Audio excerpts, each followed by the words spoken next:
Өмір атты ұлы күресте жеңіс екінің біріне берілмейді. Жеңіс туын желбірету үшін аянбай еңбек етесің, тер төгесің, ұйқысыз түндерді өткізесің. Сол жолда сағың сынбай, тауың шағылмас үшін қолдаудың болуы маңызды.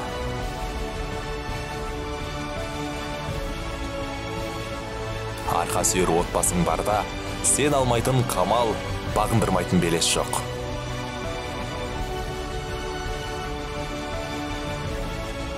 Әрбір ұлы жеңістің артында жақындарыңның барын ұмытпа.